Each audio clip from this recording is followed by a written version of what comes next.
Hey guys, कैसे हो आप लोग। आई नो आप बहुत अच्छे होंगे। कहानी सुनने से पहले मेरे चैनल को सब्सक्राइब करिए और बेल नोटिफिकेशन को ऑन कीजिए, जिससे मेरा मोटिवेशन और बढ़ेगा और आपको रोज़ एक नई कहानी सुनने को मिलेगी। अगर आपके साथ भी कोई पैरानॉर्मल या भूतिया घटना हुई है और आप उसे शेयर करना चाहते हो तो डिस्क्रिप्शन पे मेरा ईमेल यानी rudrahorror5@gmail.com पे शेयर कर सकते हैं। तो देरी न करते हुए चलिए कहानी को शुरू करते हैं। उत्तर प्रदेश में एक जिला पड़ता है इलाहाबाद। वहाँ पर मेरा एक परिचित मित्र सूर्यकांत अपने परिवार के साथ रहा करता था। सूर्यकांत का परिवार इलाहाबाद में एक नामी और समृद्ध परिवार था। सूर्यकांत अपने पिता के पुश्तैनी काम मसालों के कारोबार को संभालता था। उसके पिता की आयु अब काफ़ी हो चुकी थी, अतः वह अब व्यापार में ज़्यादा दौड़ भाग नहीं कर पाते थे।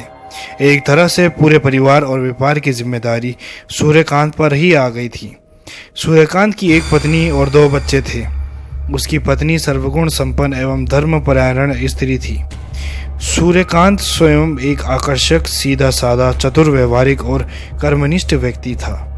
व्यापार के सिलसिले में सिर्फ 30 वर्ष की अवस्था में कई बार वह विदेश यात्रा भी कर चुका था। इसी से समझा जा सकता है कि वह कितना व्यापार कुशल व्यक्ति था। एक बार सूर्यकांत को किसी कारणवश ब्रिटेन जाना पड़ गया। ब्रिटेन में उसके एक मित्र ने एक बहुत ही आलीशान होटल में एक पार्टी रखी हुई थी। वह वहां पर आमंत्रित था। सूर्यकांत ने अपने जिंदगी में कभी भी सिगरेट और शराब को गलती से भी हाथ नहीं लगाया था। उस पार्टी में सूर्यकांत की मुलाकात एक सोनिया नाम की महिला से हुई। सूर्यकांत को देखकर सोनिया आकर्षित हो गई थी और सूर्यकांत भी सोनिया को देख के आकर्षित हो चुका था। वास्तव में सोनिया एक काले जादू और तंत्र मंत्र में पारंगत औरत थी। पार्टी में सोनिया के बार बार अनुरोध करने पर सूर्यकांत ने जबरदस्ती 3-4 पैक शराब पी लिए। उसने अपनी जिंदगी में कभी शराब नहीं पिया था, अतः उसे नशा भी भरपूर हो गया और नशे में जो नहीं होना चाहिए था वह हो गया। वह रात भर सोने के साथ मस्ती करता रहा। तकरीबन 20 दिनों के लिए वह ब्रिटेन आया हुआ था और इन 20 दिनों में सोनिया ने अपने रूप, जाल और आकर्षण में सूर्यकांत को अच्छे से फंसा लिया था। जब उसका वापस आने का समय आया तो उसने सोनिया को बताया कि अब मुझे अपने वतन वापस लौटना होगा। इस पर सोनिया ने कहा कि तुम यहीं पर रुक जाओ और मेरे साथ शादी कर लो। मेरे पास पैसे की कोई कमी नहीं है, वहाँ पर मैं तुम्हारा नया बिजनेस शुरू करवा दूंगी। तब सूर्यकांत ने सोनिया को बताया कि वह पहले से ही शादीशुदा है और उसके 2 बच्चे हैं और बूढ़े माँ बाप हैं जिनको वह किसी भी हालत में छोड़ नहीं सकता है। यहाँ पर हम लोगों के बीच में जो भी हुआ वह अचानक और नशे के कारण हुआ था। मैं तुम्हारी बहुत इज्जत करता हूँ और प्रेम भी करता हूँ, परंतु मैं अपने परिवार का त्याग नहीं कर सकता। वैसे भी विदेशों में शारीरिक संबंधों को बहुत ज़्यादा हेय दृष्टि से नहीं देखा जाता है। परंतु सोनिया अपनी जिद पर अड़ गई। वह कहने लगी, सूर्यकांत तुम्हें मुझसे शादी करनी ही होगी, चाहे जैसे भी हो, नहीं तो मैं तुम्हारी ज़िंदगी बर्बाद कर दूंगी। लेकिन सूर्यकांत मान ही नहीं रहा था और उसने साफ 2 शब्दों में उसे मना कर दिया। सोनिया सूर्यकांत के शादीशुदा होने की बात पर मन ही मन क्रोध से जल गई थी। उसके अंदर बदले की भावना आ गई। उसके दिमाग में एक षड्यंत्र आया। वह समझ गई कि सीधी उंगली से घी नहीं निकलने वाला है। तब उसने कहा, अच्छा ठीक है, तुम आज की रात मुझसे आखिरी बार मिल लो, फिर उसके बाद तुम चले जाना। सूर्यकांत मान गया और वह उसे रात में मिलने का वादा करके अपने होटल पर आकर सो गया। उधर सोनिया अपने तंत्र मंत्र और काले जादू में लग गई।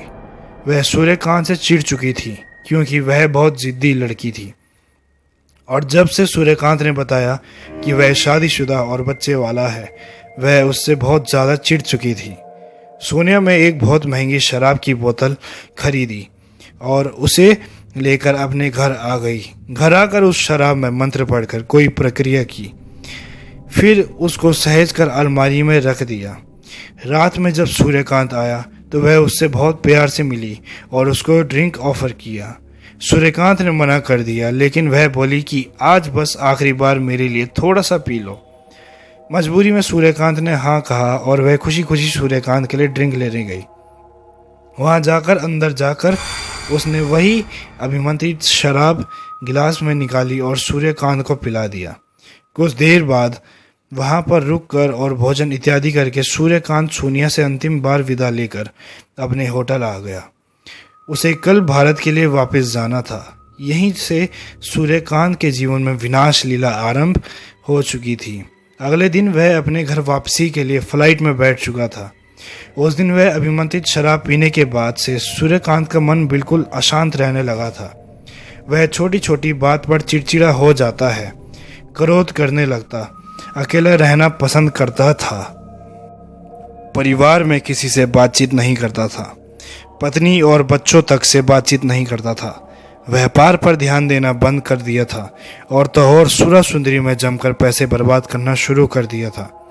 देखते ही देखते 3 साल के अंदर आलीशान चमचमाती गाड़ियों में घूमने वाला सूर्यकांत रिक्शे पर आ चुका था। एक दिन वह अपने किसी कार्य हेतु वाराणसी आया हुआ था। संजोग से मेरी नज़र उसके ऊपर पड़ी। मैंने उसे पहचान लिया और उसके पास गया।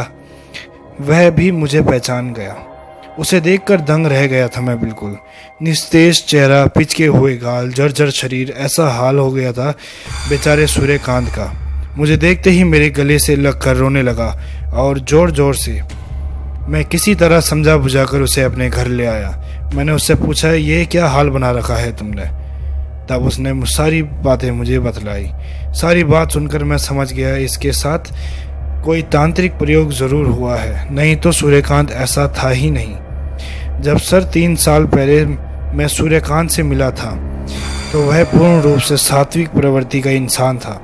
आज तक कभी शराब और पराई स्त्री को छुआ तक नहीं था और आज जिस सूर्यकांत से मैं मिल रहा था वह पूर्ण रूप से तामसिक बन चुका था। सामान्यतः यह होना संभव नहीं था और मैं अपने ज्ञान के आधार पर यह निश्चय ही कह सकता था कि उसके साथ कुछ बुरा ज़रूर हुआ है। मैंने सूर्यकांत के घर पर फ़ोन किया और मैंने उसके घर वालों को बता दिया कि सूर्यकांत मेरे पास है। उसके घर वाले मुझे अच्छी तरह से जानते थे, अतः वह निश्चिंत हो गए। मैंने उसके पत्नी से भी कुछ बातें की। उसकी पत्नी बेचारी बस रोई जा रही थी कि जब से वह विदेश से आए हैं 3 साल से, तब से इनको पता नहीं क्या हो गया है। मेरे पति देवता से एकदम दानव बन चुके हैं। मैंने उन्हें आश्वासन दिया कि अब बिल्कुल चिंता नहीं करिए, इनको कुछ दिन बनारस में मेरे पास रहने दीजिए। अब मैं इन्हें सही करवा कर ही भेजूंगा वापस आपके पास। अगले दिन शाम के समय मैं सूर्यकांत को लेकर अपने गुरुजी के पास गया। शाम का समय था। उस समय गुरुजी अपनी आराध्य में माँ महाकाली की साधना में ध्यान मग्न थे। लगभग 1 घंटे के इंतजार के बाद वह अपने आसन से उठे। फिर हम लोगों की मुलाकात हुई और संक्षेप में मैंने सारी बातें गुरुजी को बता दी। उसके बाद उन्होंने सूर्यकांत को एक गहरी नज़र से देखा और सब कुछ समझ गए। गुरुजी मुझसे बोले कि तुम्हारा मित्र डाकिनी के प्रभाव में है। डाकिनी की तामसिक शक्ति ने सूर्यकांत और उसके परिवार का जीवन नरक से भी बदतर बना दिया है और उसके व्यापार को भी चौपट कर दिया है। मैंने कहा, हे भगवान, डाकिनी के प्रभाव में?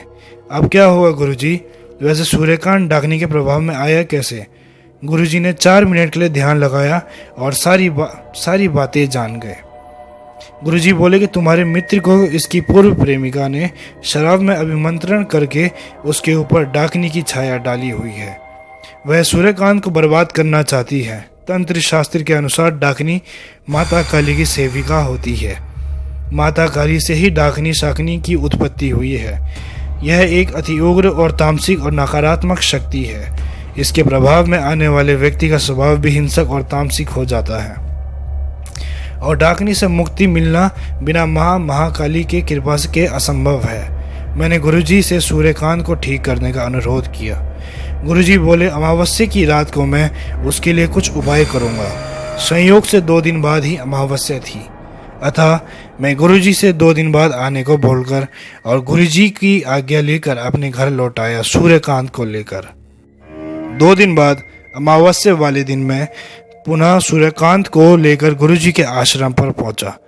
अमावस्या के दिन गुरुजी सुबह से ही मदिरा पान चालू कर देते थे, क्योंकि प्रत्येक अमावस्या को गुरुजी कोई विशेष साधना किया करते थे। गुरुजी महाप्रबल तंत्र साधक थे। इससे मुझे कोई कतई सिंदाई नहीं था। जब से मैं सूर्यकांत को लेकर गुरुजी के आश्रम में पहुंचा, उस समय वह अपने साधना कक्ष में मौजूद थे। मैंने उनसे पूछा कि क्या करना होगा गुरुजी। गुरुजी बोले, डाकनी का आवाहन करना होगा। डाकनी का आवाहन? मैंने आश्चर्यचकित होकर पूछा। गुरुजी बोले, बिना डाकनी के आवाहन के उससे मुक्ति नहीं मिलेगी सूर्यकांत को। गुरुजी ने बोला। मदिरा के नशे से चूर भर रहे हुए स्वर में उन्होंने बोला, मैंने कई प्राचीन ग्रंथों और तंत्र साधकों से डाकनी के विषय में काफ़ी कुछ सुन रखा था, परंतु कभी इससे सामना होगा या देखने को भी मिलेगा ऐसा कभी नहीं सोचा था मैंने। और फिर शुरू हुआ वहाँ पर भयंकर तांत्रिक अनुष्ठान। साधना कक्ष में माँ महाकाली की एक जीवन प्रतिमा प्रतिष्ठित थी। गुरुजी के आसन के सामने एक हवन कुंड जल रहा था। उसके ठीक सामने उन्होंने सूर्यकांत को बिठा दिया। अब गुरुजी पद्मासन की मुद्रा में बैठ गए थे। उस समय उनके चेहरे पर एक पिशाचिक भाव आ गया था।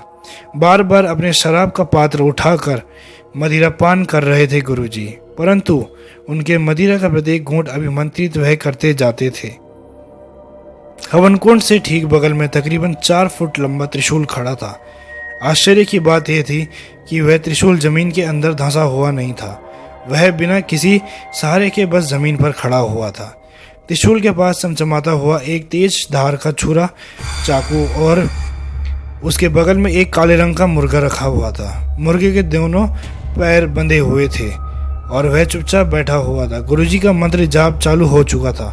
थोड़ी देर बाद मैंने देखा कि गुरुजी की आंखें और चेहरा एकदम से लाल हो गया था।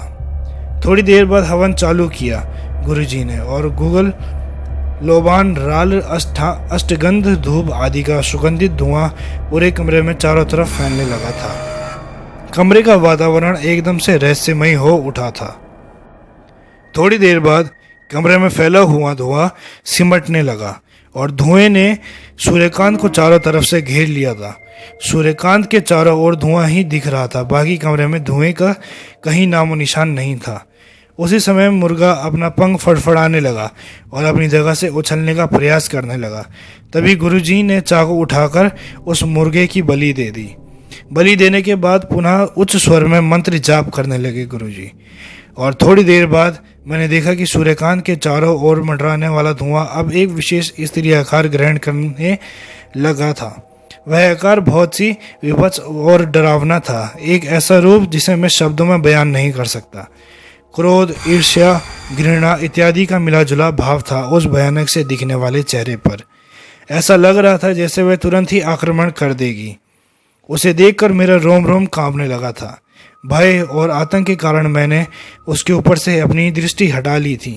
तभी किसी स्त्री की भयंकर हंसी की आवाज़ गूंजी कमरे में और देखते ही देखते हुए धुएं से बनी हुई वह भयंकर आकृति चिथड़े चिथड़े होकर उड़ गई।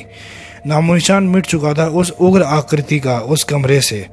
मुझे समझ में नहीं आया कि वह स्त्री हंसी की आवाज़ किसकी थी, परंतु अगले ही पल आश्चर्यचकित को उठा मैं अपने मित्र सूर्यकांत को देखकर। उसका मुरझाया हुआ और निराश चेहरा एकदम फूल की तरह खिल चुका था। निश्चय ही डाकनी की साया हट चुकी थी मेरे मित्र के ऊपर से और वह उसकी तामसिक शक्तियों से भी मुक्त हो चुका था। अपने आसन पर शांत भाव से गुरुजी बैठे हुए थे और धीरे धीरे मुझे देखकर मुस्कुरा रहे थे। और फिर वह बोले, आदि शक्ति महाकाली की कृपा से, डाकनी के प्रभाव से यह तुम्हारा मित्र सूर्यकांत अब मुक्त हो चुका है। तो ये थी आज की कहानियाँ। जाने से पहले चैनल को सब्सक्राइब कीजिए और अपने साथ हुई भूतिया घटना को ज़रूर शेयर करिए और मेरे ईमेल पे सेंड कीजिए। धन्यवाद। आज के लिए बस इतना ही।